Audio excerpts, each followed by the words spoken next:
All right, so we're joined with Brett Martin of the Texas Rangers. How are you doing today? Good, man. How are you? I'm doing great. I'm excited to get this Good. episode in. So you grew up in Tennessee, and you ended up going to Walter State Community College. But before that, you had gone to University of Tennessee for a little bit. Talk us through the, experience of recruiting for that, and then what changed your plans to end up going to Walter State. Yeah, so I live probably 45 minutes from the university, so it's growing up as a kid, I always went to like the football games and even some of the baseball games and basketball games. So I've been like a diehard Tennessee fan my whole life, even though they're not the best at much, but that's okay. So that was kind of my dream school. That's where I wanted to go, and I had the opportunity out of high school um, to go, but it was a walk on. Mm-hmm. But I figured, hey, this is my dream school. This is where I want to go. Why not? I have the opportunity, even though it's not like a scholarship or anything like that. I didn't care. I just wanted to go and see how it play out. Well, I get to Tennessee and go through. I started in the summer, did summer classes, and then into the fall. But once I got into the fall, we started, uh, having practice and stuff. I started having some issues with my elbow. It was just tendonitis, and kind of rehabbed it for a little bit and tried to pitch again in October, and it still wasn't better. So, long story short, they basically just let me go from the team. They said I was gonna I had the choice to redshirt or I could leave, so I decided to leave. And then they just let me go from the program, and the next 2 months I was just a student, which was kind of weird. First time in my life just being a student without having a sport or anything to do. But after that, I called Walter State. But let me back up a second. Coming out of high school, I had scholarship to Walter State. Okay. But I turned it down with Tennessee because it's my dream. So, but they said, anytime I wanted to, I was welcome back. So I called them, told them what was going on, and they said, yep, no problem, come on. But since I left and didn't go to Walter State out of high school, then I lost that scholarship. So I was now a walk-on at Walter State. And then just took, that November, December off after they let me go at Tennessee, and just kind of didn't really do too much. Took it easy as far as throwing went to give my elbow some rest. And just started working out, trying to get stronger, prepare for the season.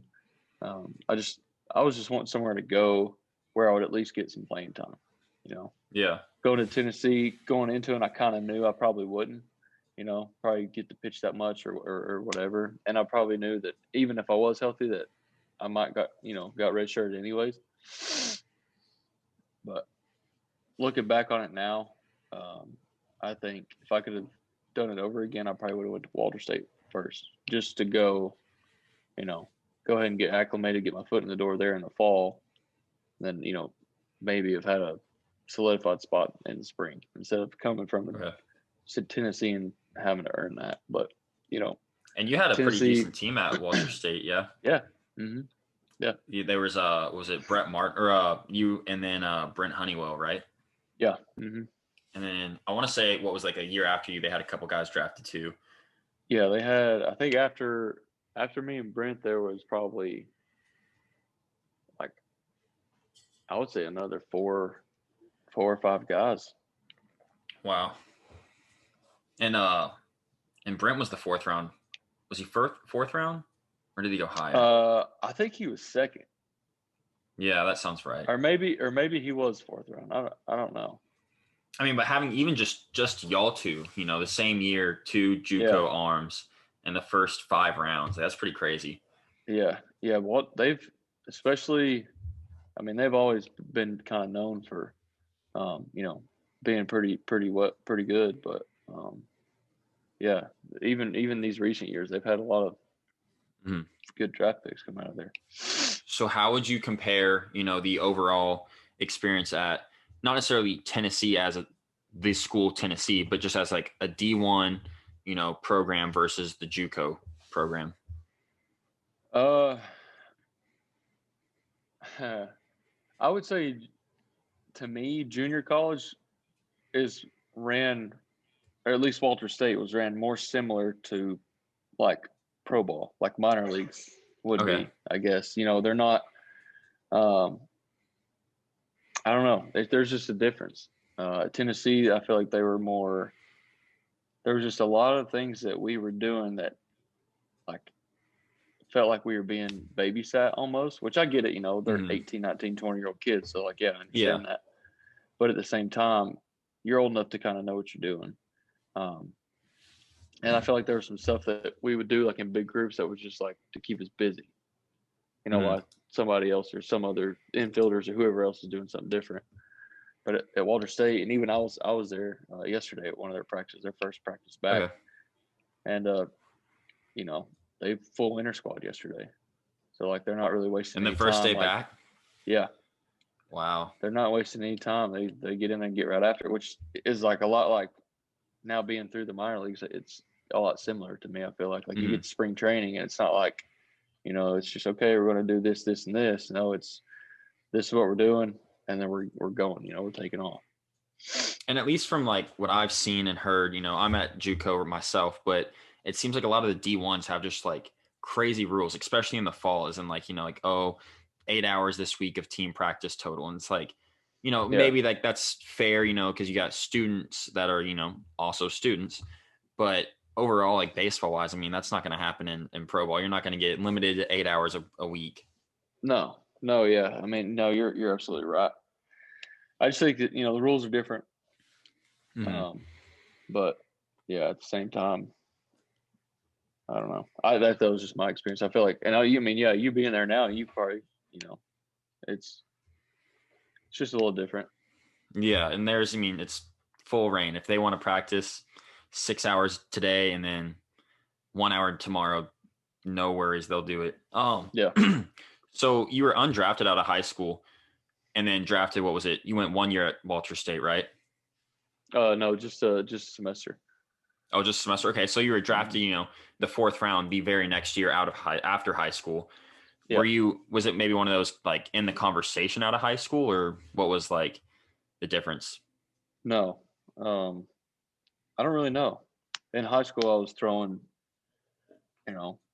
83, maybe touching 85, maybe. And like, the coach we had wasn't the best at, like, helping his players get, some exposure. So I had to do a lot of that myself.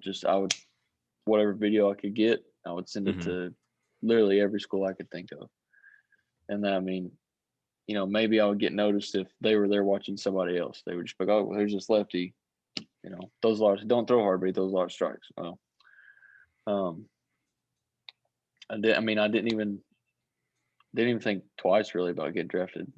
I thought that was way down the road, but go to Tennessee and all that happened, which is kind of a blessing in disguise, and then go to Walter State, and while I'm pitching in the spring, kind of these exhibition games and these scrimmages, getting ready for the season, we're playing like these smaller schools, and my velo started jumping up a little bit. I'd get up to like 88 and then 90, 93, and then there was a couple times, kind of towards the end of the season, I was like 94, 95. Wow. And that started getting, the attention going.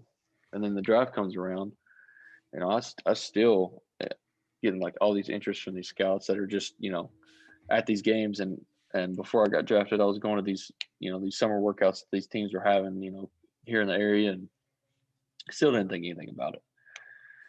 And then the only team that was interested was the Rangers. And the area scout here, Chris Kemp, which I believe he's with the Padres now. But I'd seen him and talked to him. Like, we went and played Spartanburg Methodist down in South Carolina, which is where CD Pelham, I played against him. So that was cool. We've talked about that a couple times.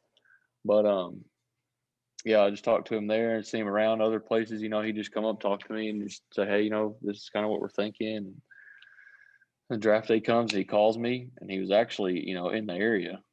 And he actually come over to the house, to mom and dad's house, and going back and forth. And we went to breakfast that morning before the draft, and he was like, listen, like, the Rangers need to know what you'll sign for. So like we went back and forth, and he's like, okay, I'll tell him, and they had agreed. And then the draft starts, and we're sitting there, and he's just like, he's like, they just called me. He said we're going to take you in the third round. I was like, okay, Wow. that's cool. Then the third round comes, and they picked let's see, Josh Morgan. That's what I was gonna guess. Josh Morgan. Yeah, Yeah. one of my really good friends. They picked him, and then he's like looking at me, and I'm looking at him like, oh, now what? And then they called back and said, all right, we're going to take him in the fourth round, and they ended up doing that, which it was crazy, and I didn't expect it at all. I don't think my parents did. It was just kind of one of those things. That's crazy. So out of high, so what, like in that 1 year you gained, roughly what, 10 miles an hour on your and topping out? I don't know if it was from like we had a good, our baseball coach at high school was our strength and conditioning coach. And he was like very knowledgeable about, weightlifting and how that would translate over into baseball. And so like, I wasn't a stranger to lifting weights. I mean, I was still super skinny, but like I knew the techniques and stuff like that. So I get to Tennessee, and the guy there is like, he's very good. And I felt like I probably gained 10 pounds just being at Tennessee within, a few months. And then going to Walter State and then being a little more hands-on because there's not as many guys as there was at Tennessee, then I was actually able to get something out of like a throwing program. Like I don't really remember having a throwing program at Tennessee. Like I just felt like I just go out there and just throw. You know what I mean? Mm-hmm. Like I go to Walter State and get with their pitching coach, and we started on the throwing program. And then like, within a couple of months, my velocity starts, climbing up. So I think it was a combination of the workouts and gaining 10 pounds and getting stronger at Tennessee paired with that throwing program and the stuff that I was doing at Walter State in the spring. And honestly, it sounds like maybe even just like that little 2-month rest for your elbow. Yeah. I think I definitely needed that too. That's awesome. So what was it like, I guess a weekend series when you've got you and Honeywell? Y'all were both starting at the time, right? I would start during the week. And then on the weekends I would come out of the bullpen. Okay. So I guess now, like looking forward now, relieving's not that foreign for you when you switched over. No, it was at Walter State at first. I had no idea what I was doing. I've been a starter my entire life, like little league all the way until Walter State, and then I still started at Walter State, and then I'd throw like 3 or 4 innings starting, and then I'd go to the bullpen and throw 1 or 2 on the weekends out of the pen. So I guess just instead of getting your pin in on the weekend at practice, you just do in a game. Right. And then I get drafted, and that was I was in the bullpen as well for a little bit before I started in the Arizona League. Yeah. So it was kind of, but being a reliever now, it wasn't that foreign to me. I just had to kind of go back 6 years or whatever. But yeah, getting drafted and going straight to the bullpen, it was kind of, I didn't really have to think about anything too much. I just go out there and just, try to throw the ball as hard as you can over the plate and try to get them out and, less amount of pitches as you can. And so when you're drafted, keep it. Oh, go ahead. Sorry. I was just going to say, it's just still try to keep it that simple even now. So now that you're drafted, the Rangers, I mean, so what do they tell you as in like their, I guess, approach for you, the next few months? I mean, because you're what, 19, 20 at the time? Right now? Oh, yeah, at the time. Yeah. Yeah. And so like, what is their like goal for you? And what are they working on this, I guess, half season left that they have that year? Just so at the point, like the later half of that season, I went back to a starting role. So going into that off season was just making sure, that I was ready to go come spring training, and just be able to show up to spring training and go about 3 innings, because you get there and you'll do like a bullpen, 2 or 3 bullpens and a couple live EPs, and then you'll get in the game. With starters, they'll try to stretch them out, at least to 5 innings before you leave and go to your affiliate. But the main focus of that off season was just, build off of what I had already done, develop develop a starting routine from day one, from start day all the way to the next start day and everything in between. They did really good about giving me a bunch of information as far as like conditioning, arm care, workouts, all that kind of stuff. So them giving me basically like a template and just going off of that and kind of picking and choosing what works for me, what doesn't work for me. If like sometimes I have back problems, and that's one thing that took me a few years to kind of get figured out, that I can't back squat anymore because it causes problems like on the mound. So I deadlift and do a lot of split squats instead, and I haven't had any back issues in a few years. So it's just stuff like that. Are you a fan of the trap bar deadlift or straight bar? Trap bar. Okay. And then what about the do you do the front squat now? See, I did those last off season. I did a lot of front squats and trap bar deadlift, but I haven't any this year. It was fine last off season. Didn't really cause me too many problems, but still get a little tight. But now I just try to stay away from it altogether, which could be good or bad. Could be, either not staying as strong by doing that, or could cause an injury. So I don't know. That's true. So kind of fast forward, your first couple years in the minors, you go, I guess, through, was it down east year? That's when y'all won, or I guess, didn't that game get canceled and you kind of like tied for the winners? Yeah. There was that hurricane was coming. Yeah. But so to that point, you kind of cruised through the minors, it seems like. Yeah, I guess. I just remember in 16 I had another elbow issue, so I went to rehab for 3 months, and then when I came out, I went to high A for, I guess there was only a month left of the season at that point, and then started in high A again in 17, and then 18 was just my first year in double A, and that was terrible. Mm-hmm. Yeah, I was going to ask about that next. A nightmare. So was that? So from, at least from me, like, I was at a lot of it seemed like every game I was at was the one you were pitching in. Was that, I know you started out as a starter for that season, right? And then you moved to the pen towards like, I guess like all-star break. Mm-hmm. Was that one of those, like, what can you say now looking back was one of those, like, why wasn't I getting it together? Like, what was not clicking? I don't know. I think it was the hitters are a lot better and they're a lot smarter in double A.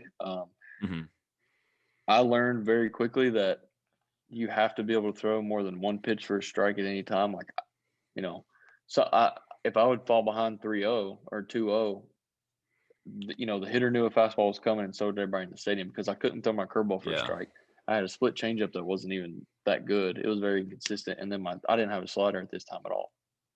Okay. So I really only had like 2 pitches, and I just had to try to locate all the time. And if I fell behind, I was screwed. I couldn't get back in the count with the curveball. I couldn't throw my changeup for strikes consistently, and that really come back to bite me when I, would fall behind or whatever, because I had nothing else to show. I had to throw a fastball. So what later on in the year? Oh, sorry, go ahead. No, go. So what was like the talk? Like from seeing like a couple of the same results after some starts, what was the talks from the Rangers on like, them trying to, I guess, change how their things are going, or even change you to the bullpen? What were they talking to you about? Just working on throwing that changeup more consistently. Same thing with the curveball. I mean, it was basically like, like I was doing so bad, like I couldn't get any worse. So, who cares? Just throw the changeup over the plate instead of like, I try to place it and be perfect and try to make it nasty, and it never works. So they just like, who cares? Just throw it over the plate and just watch what happens. I had to build that confidence in myself. And then, it still wasn't the best. And then they actually come to me and said, hey, we're going to put you in the bullpen. It's not permanent. It's just temporary. We want you to just kind of, figure it out on your own.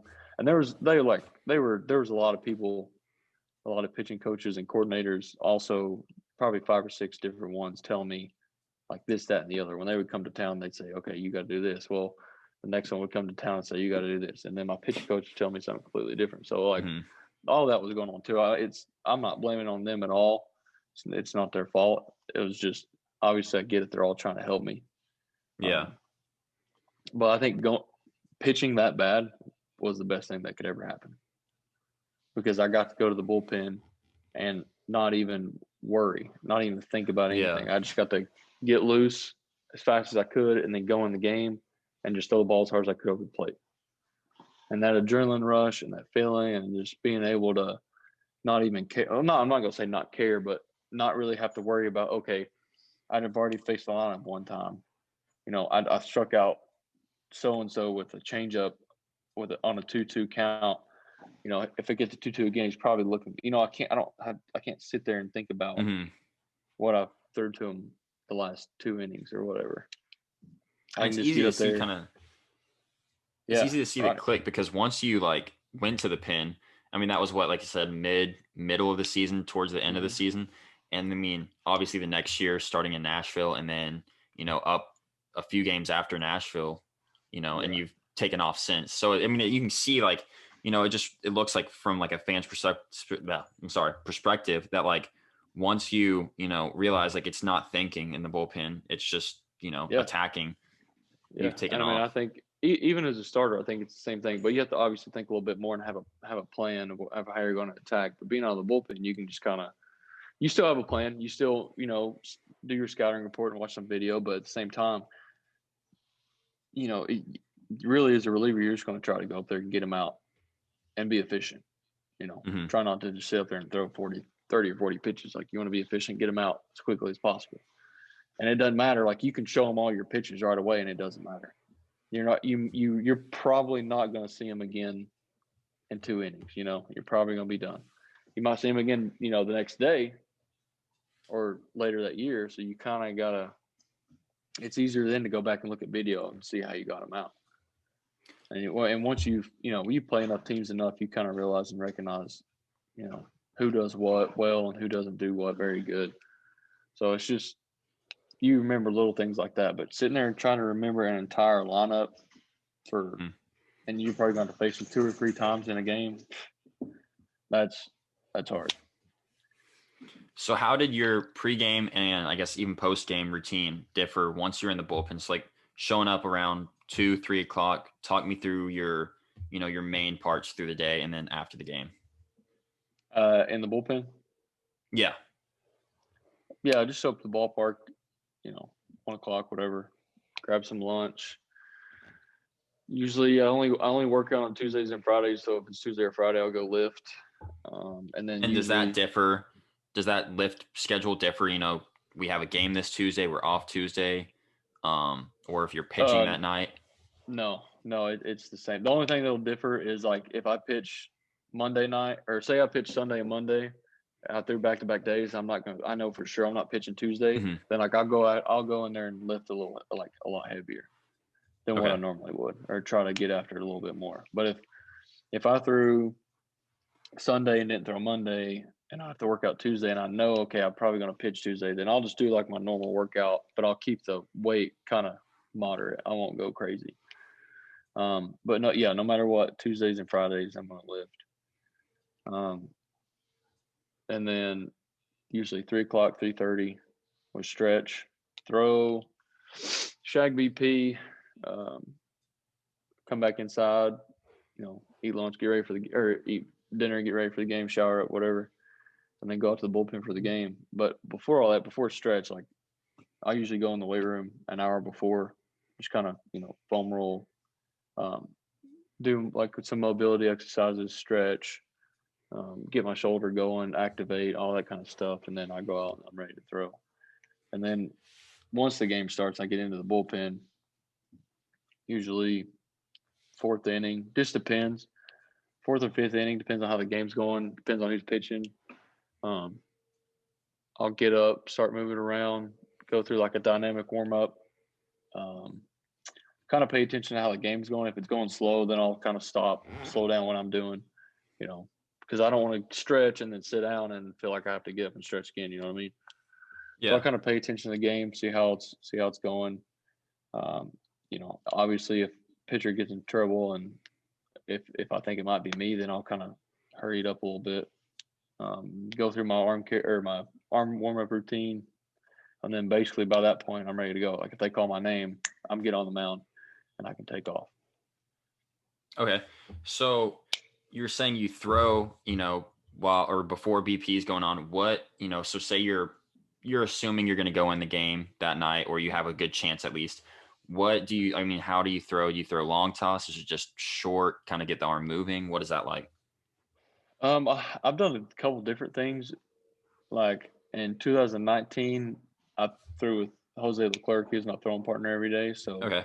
and he only very rarely would we long toss, but most of the times we would stay like 90 to 100 feet max. And then if we long toss, we go to like 120, 130, maybe 150. But that's just something you kind of communicate with your partner, and if that's what they want to do, then fine. But just depends on the day, depends on how I feel. If I threw the night before and think I'm probably going to get in the next day, then I'll probably keep it short, 90 feet. If it's been a couple of days, then I'll try to stretch it out and long toss a little bit. But it all just depends, If I throw in 2 days in a row, I'm going to keep it real short. Yeah. Probably 60 feet. So when you do that, so say you threw the, I guess 2 days before, and then you're thinking you're going in tonight, for example, and you're at say 100 feet. Is that just to move your arm, or are you working on some pitches? Like, what's the intent behind that? No, just mostly like when I'm going out in my catch, I'm just the whole time I'm going out, I'm just trying to use my legs and then make sure that I'm getting the most extension I can. That way, like I can feel everything being out front. So Okay. that's why going out to 100. I mean, the whole time I'm going back, that's what I'm trying to do. I'm trying to use most of my legs. That way, I don't have to like really use my arm. I can just kind of let my arm get out there and get that extension. Now, when I come back in, when I start working my way back in, that's when I'll start really getting on it and pulling down. And same thing, make sure I'm getting out front, getting that extension, but I'm also ripping down the ball and, kind of letting it eat a little bit. And then once I get to about 90 feet, I'll start shuffling my feet and throwing like some two seams, stuff like I don't have a changeup anymore, so I wouldn't do that, but just kind of doing that and then get about 60 feet. I always, every day, usually throw, 3 curveballs and 3 sliders, no matter what they are. And then, I'm done. If I want to throw a flat ground, then I'll throw a flat ground and throw like 2 or 3 of every pitch and then just kind of be done with it. So it's kind of just overall short, get a quick feel, get a couple pitches in, and then let's stay ready, or I guess like stay easy. That way we're ready for the game. Yeah, because I mean, you think about it, like that's really when you get your work in, is when you're playing catch. Mm-hmm. If you're not taking your catch serious, or if you're not working on what you need to work on, then it's not going to translate to the mound. So, like everything I do is the same thing every day. Like my throwing motion is exactly how I would throw on the mound with every throw, no matter if I'm going out or coming in. Everything's the same. That way, like, because that's where you get working. Because you get on the mound and you're struggling, like that's not the time to figure it out. You know what I mean? So yeah, and you gotta pay attention to how your arm's feeling, because you can't just sit up there and just like rip, 10 curveballs because it's not working that day. Like some days you just don't have it. You just kind of have to get that feel. It might come later at night before you get in the game. But yeah, that's when you get your work in. So you got to be careful and keep it, try to keep it short, but at the same time, feel like you're getting what you need to out of it. Just kind of saving your bullets, because, you're more than likely going to pitch that night, or maybe you threw the day before or 2 days before or whatever, or maybe you threw back-to-back days and you still want to try to work on something. Still keep it light and still get your work in. So, say it's the end of the game, you pitch 1, maybe 2 innings. What is your post-game routine as soon as you're like in the clubhouse look like? It also depends. I mean, if I've thrown back-to-back days and I know I'm not going to pitch the next day, then I'll go pretty heavy on the arm care. Usually do some stuff with trainers, and then like if I've thrown so let's say like yesterday, I get up and I got loose, but I didn't go in the game, but I threw off the mound. I might do a little bit of arm care, because you don't want to overdo it because you still you might be doing bands to get loose, but that's still kind of arm carry. You're still working those same muscles, and then you're getting up and throwing 10 or 15 pitches, but you don't go in. Okay, so I'll do something light if I think I'll get in the next day. So if I end up pitching the next day, then I might take a break from arm carry. I know it kind of sounds backward, but you've kind of thrown 2 days in a row, and if you do the same routine every day, you're also getting your arm loose at 3 o'clock to throw before BP, and then you're going to do it again during the game, then arm carry after. I mean, that's just you're doing a lot for your arm. So sometimes less is more. Yeah. So it all kind of depends. If Are you a go ahead. Yeah, I mean, yeah. If I didn't throw that much the night before, and I feel if my arm feels really good, I won't do nothing. Okay. And just kind of go from there. Are you a fan of cupping or dry needling? Both, yeah. Both. I'll do dry needling on my back, and then I'll get cupping done. It's kind of different this season just because all the COVID regulations and stuff, and I think I might have got it done one time, but I'll get done spring training, stuff like that. Even during the off season, there's a guy I go to who does a really good job. So not really in the season though. It's just hard in the season because it leaves me very sore. So if I throw, I don't know, say I throw last night, or maybe I've thrown back-to-back days. Let's keep giving that example, and I need to kind of flush some of that stuff out of there while I do it. But the next day, I'm going to be extra sore from throwing and from the cupping. So it's just, I don't know. It depends. It's best to do it. I try to do it before, if we have an off day. So that way, I don't do anything at all, and it just can kind of flush itself out, and then I can deal with the soreness, and then that next day I'm usually okay. Okay. So a little bit back towards, we're talking about your minor league career. 2019, you started out at Nashville, which is, how far is that from your hometown? About 3.5 hours. Okay, so it's not as close as I was thinking, but how was it, still playing in Tennessee? It was cool. It was awesome. My wife, she was there about every weekend when we were playing. My mom and dad were there every weekend when we were playing, which when I played in Hickory, mom and dad was there at every start, every game I pitched in. So it's because 2.5 hours. So that was cool. And they'd come to Kinston when I was there, and they come to Texas when I was out there in AA and stuff. But for them to be able to be there, every time I basically was getting able to pitch was cool, especially on the weekends. That's awesome. You got called up, what was it, pretty early into Nashville though, right? I think it was middle of April. Yeah. Okay. So what was that phone call like, or was it, calling to the office? Yeah. The farm director had called me, or the night before. He was like, what time do you get to the field every day? And I was like, 1 o'clock. He was like, okay. He's like, how about, he's like, be here at 1 o'clock tomorrow and don't be late. I was like, I mean, I just told you I get here at 1 o'clock every day. You know what I mean? And he told me that, and I was like, all right, I'll be here at 1. Well, one of our coordinators was in town, and he had parked in the same parking lot, and we started walking in together. Well, we got caught up in this conversation, and we stood outside and talked for 15 minutes while I walked in the door with him. And our farm director's looking at his watch, and I was like, what? And he was like, thought you were gonna be here at 1. I was like, yeah. I was talking to Jeff out in the parking lot, and Jeff was like, yeah. What's the big deal? I don't even think he knew either. Oh gosh. So he was just like, okay. And then our AAA manager walks in. He's like, hey, come office. So he was like, yeah. He's like, we're gonna have to take you off the roster. I'm like, what?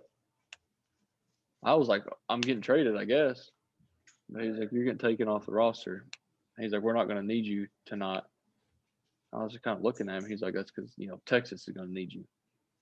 Wow. Started smiling. I was like, you serious? Because it sounded like you're joking or whatever. But so that's that went. I ran outside, and then I called my wife, and my parents, and they were out. All of them were out in Texas the next day.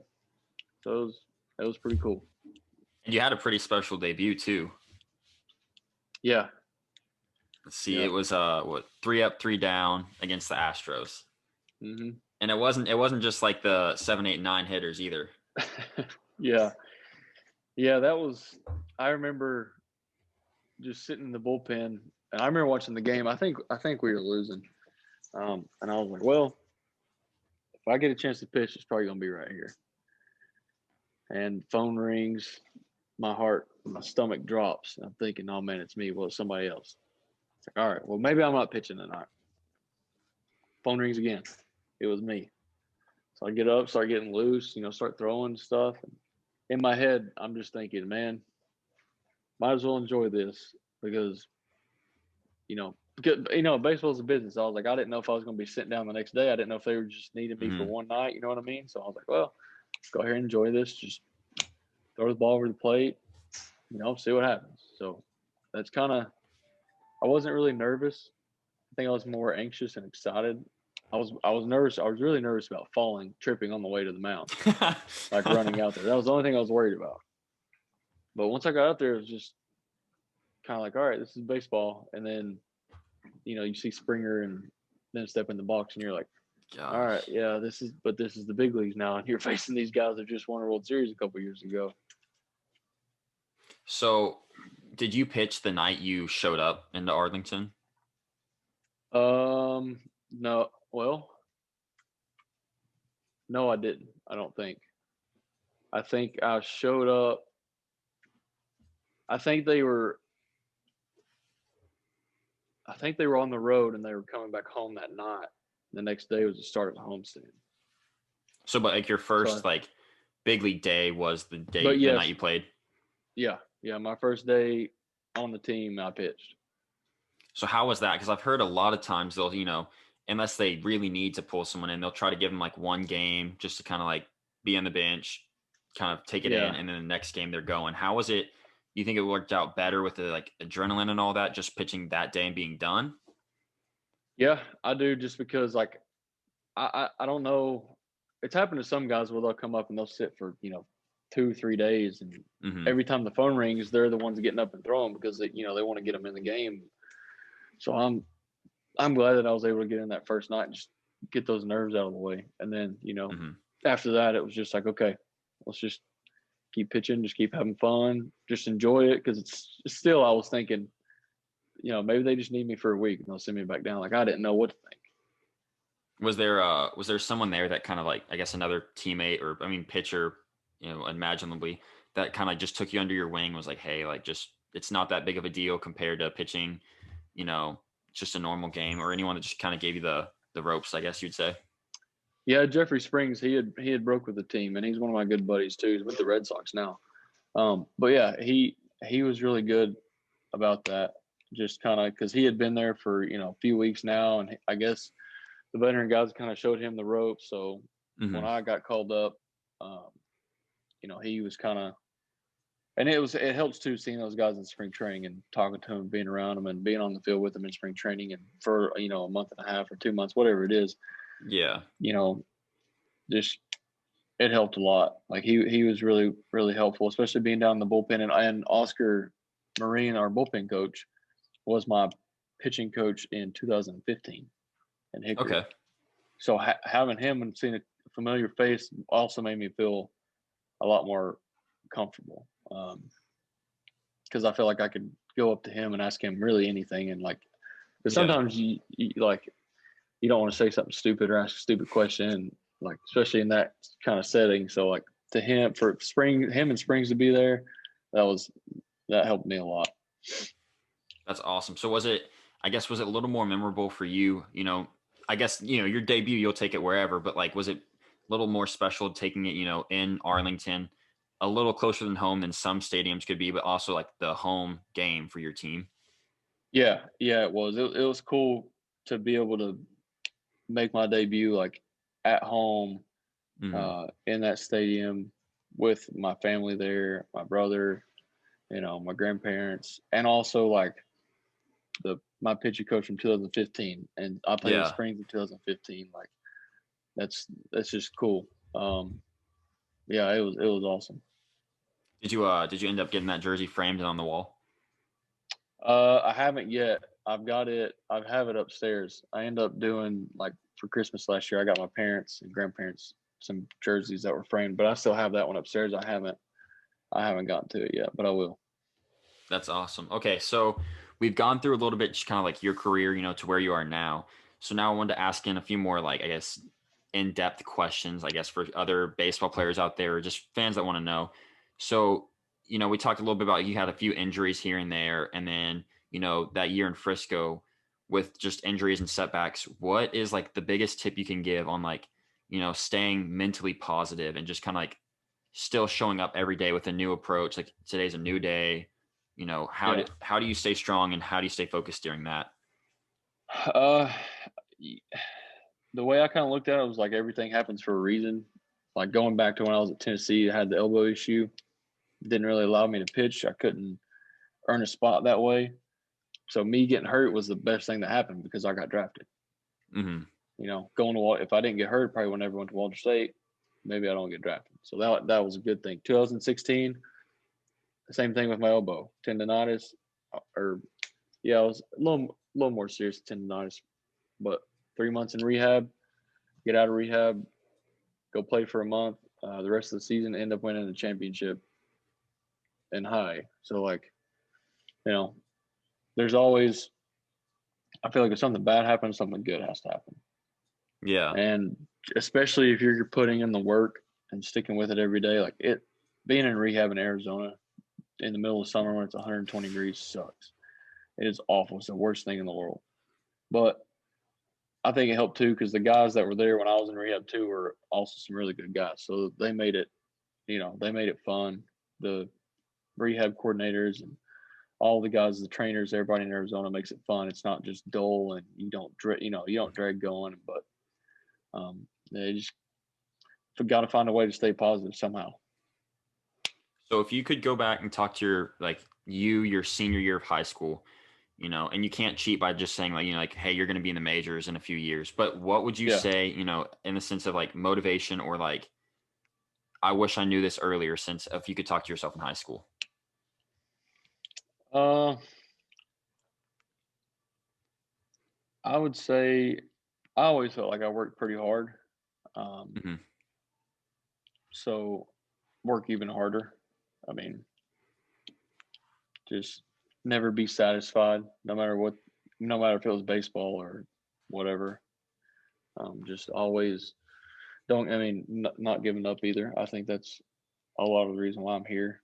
Just not giving up on the dreams that I've had and always wanting to work hard no matter what. I mean, I can remember even in high school when I used to hit, like, I'd have a terrible game, go for 3, and I'd tell Dad, we're going to go to the cage after the game, so don't leave just yet. And we would go and we'd hit in the cage until, I was satisfied and ready to go home.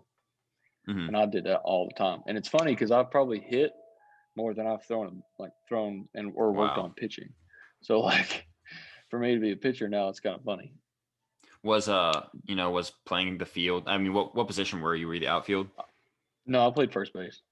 Okay. Was that something like in high school? Was that like, oh, like in college I want to play first? Or was it just kind of like, I know I'm going to pitch? No, I did. I mean, I had fun playing first. I loved it. It was awesome. I wasn't the best hitter. I like pitching a lot more because, you have the ball in your hand, you're in control. Like, nothing can happen until you throw that ball. So I like that aspect of pitching. And I just knew when I got to college, I was like, I don't care. My dad kept saying, "Oh, just stick with it, play first base. You never know what can happen. You can go either way. You could be a two-way player." In my head, like, or I could just put all my energy and focus into pitching and be really good at that. You know what I mean? So that was my thought. So that, going back to your original answer of just telling yourself to work harder, I think is a perfect outlet. So for those, like everyone knows, like, oh, pro guys work hard. They work hard in the weight room, but a high school kid thinking they're working hard enough of, 1 hour in the gym and then 20 minutes of catch. What's like a ballpark, time, I guess, even if you want to like give it out a whole day plan, what's the ballpark time you spend a day, working out, throwing, recovery? What's, how much do you put in a day? So right now I'm usually getting up anywhere from 7:30 to 8 and going to the gym. I'm at the gym and my wife's over here laughing at me because sometimes I sleep in, but I still go to the gym. Um, I could be at the gym anywhere from like, I don't know, hour and a half usually is probably how long I'm there. And that's, you know, stretching, uh, working out, cardio. Um, and then I'll come home, eat breakfast, and that's when I'll do like some mobility stuff, yoga, Mhm. stretch, and probably do that for another hour. And then I'll leave again and I'll go throw. Um, and then I'm probably gone doing that for an hour. So So that's what, it's, like 3.5 hours a day. yeah. And so when Yeah, you, which, oh, go ahead. no, sorry. No, I wasn't going to say nothing. You're good. When you do your mobility and yoga, is that necessarily like a class or like a program you've got, or are you just kind of like, you like these stretches and movements? That's just something that I have to do because of my back. Sometimes it just gets tight, and that's one of the things that I found that's helped me kind of stay on top of that and but basically just preventative work, really. Okay. Um, but yeah, I like to. I'll just turn on the TV here in the living room and just get down on the floor and I'll start doing some yoga. I'll just go to YouTube and type in like if my hamstrings are tight, I'll do yoga for hamstrings. Or if my back's tight, then I'll do yoga for my back. I just kind of That's find awesome. whatever I can on YouTube and just lay on the floor and do it. I mean, But that's the easy way to get it done too, just having the TV going. So it's not so much like shut down, have to do yeah, this. it's not bad at all. And like in Morristown, I don't know of anybody that has yoga classes um, that they teach or do. I have no idea. Yeah. I mean, I would go if they did. It's kind of one of those things like, you're here at the house and you're like, oh, I can do it after lunch, or I can do it later Hmm. tonight. And then you sometimes don't do it. So like, I don't have anywhere I can go do yoga, which it kind of sucks, but just get down on the floor and do it in the living room. And so you said that you wake up, you go to the gym. I mean, are you not a big breakfast before the gym guy when it comes to morning weights? Uh, Last off season, I used to drive to Knoxville, which is like 45 minutes. So I would wake up early and cook breakfast and eat it, and then because I would get down there and we would throw before we work out, and then we'd work out, and then I'd leave and then have another hour drive back home. So I wouldn't be getting home until 12 or 1 o'clock some days, Hmm. and I would be starving. But you know, I go work out 15 minutes from here, so I just wake up, go to the gym, work out, and come home and uh, just cook, eggs, bacon, kind of oatmeal, stuff like that. Okay. And so two more questions. One's going to be extremely, I guess, fun or, lightly. Um, but on this next one, so like if you can go, share one, I guess, training tool in the sense of, like maybe it's a foam roller, maybe it's J bands, maybe it's more in depth and not as known. If you could share one tool, just one recommendation to any pitcher that is interested, what would that be? I would have to say just like some J bands or any kind of bands. I feel like Okay. they're pretty versatile. I mean, there's a lot that you can do with them. You can, arm care. You can even do like even when I was home during the summer quarantine, like that was what I would do my curls with. I would step on it and I would do curls. Like, I mean, you can do almost anything with them. As creative as you want to Okay. get. So yeah, I would say any form of any kind of bands. And so for the last one, uh, is there any guys on the like 25-man roster, that changes, daily during the season, but Right. any guys that you have multiple times gone hunting or fishing with? Mike Miner, we Okay. went hunting or not hunting. I'm sorry, we went fishing together last off season. He drove down here. He lives in Knoxville, so he drove down here to where Okay. I live, and we went fishing with my dad. And then one of the security guards that works at the field uh, in Arlington has like these farm ponds like north of Fort Worth, and he took us out there and we went fishing there a couple times. But we didn't get to go. Actually, we went again, and I think we were in Seattle.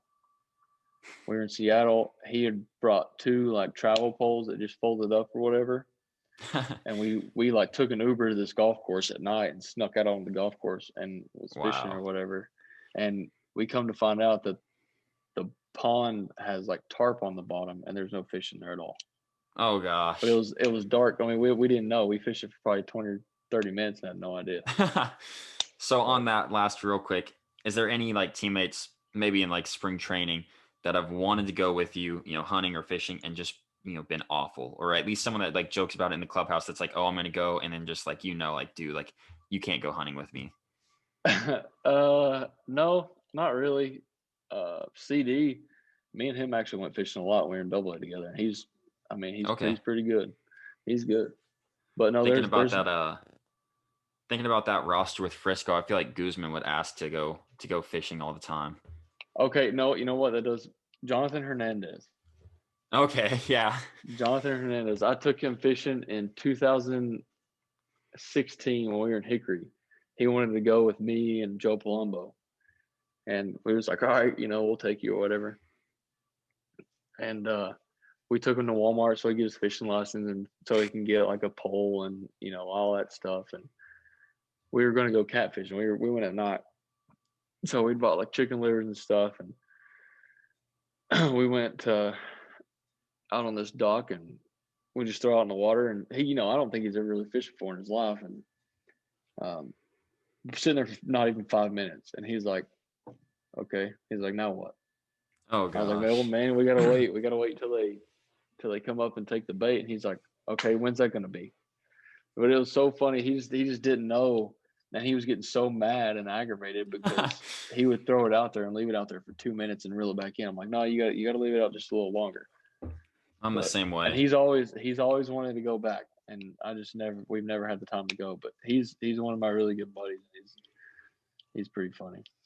I'm gonna throw one of your I guess at the end of the season, one of your current teammates under the bus that I feel like would be the same way as DeMarcus Evans.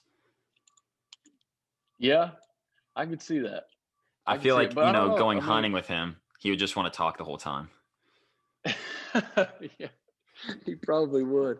I've seen on his Instagram though, I think they were at some shooting range. He was shooting some guns. So I think he likes, Yeah. I think he's kind of an outdoorsy person, but I don't know as far as, how successful he'd be because he's kind of, he talks a lot. But there ain't nothing. I feel like he would love to go, but in the sense of like you being someone who hunts and fishes a lot, I feel like it would be one of those like, dude, like you can't talk, you can't be like making noises, you can't be like, just shooting just for fun. Like you gotta learn the ways. Yeah, I think that's pretty funny that you say that. I'd like to take him now if I could, but if you do, I'd love to hear. Yeah, I'll have to let you know. All right. Well, I just wanted to thank you for coming on. Yeah, man, no problem. That was fun. Thanks for having me.